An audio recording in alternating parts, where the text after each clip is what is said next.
Hey everyone, my name is Ranak back with another video, and in this video you are going to learn hypothesis testing. This is the 11th video in the playlist of statistics for CS applications, and let's get started. So this is an introductory theoretical video of the hypothesis testing, like what is hypothesis and some of the terminologies that we are going to require in order to proceed further with the hypothesis testing. Assume that someone goes to a convenience shop and claims that he or she has got 1 kilogram of potatoes for just 20 rupees, but you believe somewhere back in your mind that you can buy the potatoes from same store at 18 rupees. Now XYZ person has brought the potatoes for 20 rupees, but you claim that you can bring the same amount of the potatoes from the same store for 18 rupees. So you collect the information from the store and go to it and get it for 18 rupees and prove the person wrong. So what you did, you actually proved that you can get it for 18 rupees. Like you collected the data of the person saying that he or she got it for 20 rupees. Then you just went to that same convenience shop, got the same amount of potatoes for 18 rupees and you proved the person wrong. So you gave a conclusion stating that the person was speaking hypothetically and proved him wrong. So this is the basis of the hypothesis. Hypothesis is basically someone makes an assumption based on something and then you basically try to scrutinize it. Okay, so that is hypothesis testing. So hypothesis is an assumption and the scrutinization part is known as hypothesis testing. Okay, so you basically come with your conclusion that the person, the assumption made by the person might be right or wrong. That depends on how you test it. Okay, your scrutinization part. Now this is the formal definition that I have got from Wikipedia. Now some basic concepts for the hypothesis testing. Now these are, I would say, prerequisites for the hypothesis testing, because if I am about to start directly with the hypothesis testing, definitely it is going to be pretty much difficult for you to digest in the first place. So that is why I made this short video. So the basic concept that we are going to cover in this video are null hypothesis, alternative hypothesis, type 1 and type 2 errors, level of significance, two-tailed and one-tailed tests, test statistic, critical value and decision. So these are the basic concepts that we actually handle in the hypothesis testing. So let us start with the null and the alternate hypothesis. So what are these? So this is null hypothesis. It is derived assumption based on the reasoning given that hypothetical situation states particular happening of the situation. Like I said, particular person goes to particular convenience store and gets a bag of potatoes for 20 rupees. So that is the null hypothesis. That is the statement made by that person. Okay, it is a mere assumption. It is a mere assumption.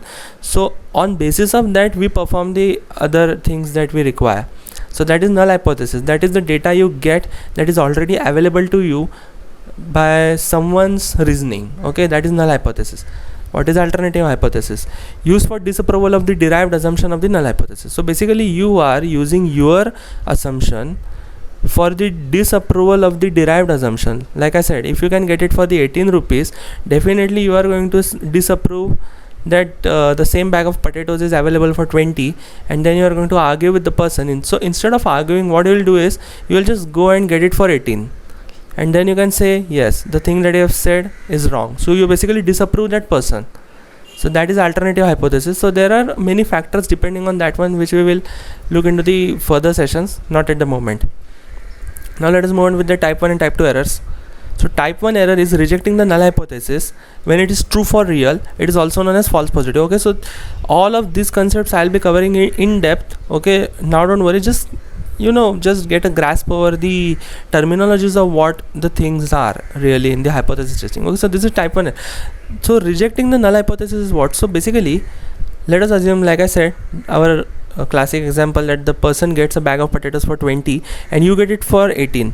So you basically gave alternative hypothesis stating that you can get it for 18.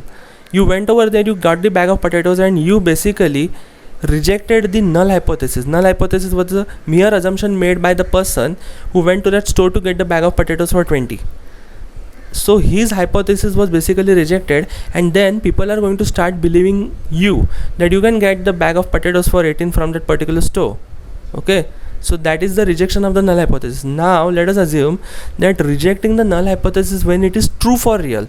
So let us assume that you are saying that you can get the bag of potatoes for 18 and the person got it for 20, but you went to the store and the price was actually increased by 2 rupees, and then you actually got that for 20 rupees itself, or you can also get it for more. So what happened? His null hypothesis was true. The statement that he made that he got the bag of potatoes for 20 was true, but you are basically rejecting that. Okay, so rejecting the null when it is true for real. So this is a type of false positive. I think be covering this one in the confusion matrix. I also have a tutorial of confusion matrix if you want, okay, on my machine learning playlist on my channel. Now what is type 2 error? Accepting the null hypothesis when it is not true for real. Now let us assume that you basically got the bag of potatoes for 18 itself, and yeah, so your assumption was correct. But what if other people still listen to that person and accept his hypothesis? So that is the acceptance of the null hypothesis even though your hypothesis has been proved true. So this is a type 2 error. It is also known as false negative. This also comes under the confusion matrix. You can check the tutorial if you want. I have it on my channel, okay, confusion matrix, in my machine learning playlist. Now the second thing that we come across is level of significance. So level of significance is known as the probability of the type 1 error. It is denoted by alpha. If we take 5% as the significance level, it indicates that you are willing to take the risk for rejecting the null hypothesis if it comes out to be true. So let us say that yes, you are like, the person states that he got the bag of potatoes for 20 and you are saying that you will get it for 18 rupees, okay. So that is where you are willing to take a 5% risk in order to reject his hypothesis. So that is the level of the significance. It is determined in advance as the rejection criterion, okay. So we are going to look at these terminologies while basically we will be handling the example, okay. So what is two-tailed and one-tailed? So this is pretty much straightforward. Just forget the H subscript A and H subscript not if you have, okay, if you are looking at it, just forget it for right now. But this is right tail test. What is right tail? The tail on the right that you have on your distribution. Similarly we have left tail, similarly we have two-tailed. This is pretty easy to understand. The two-tailed and one-tailed, it is straightforward. Now let us move on to the test statistic. So this is one of the most important part that you are going to handle in the hypothesis testing.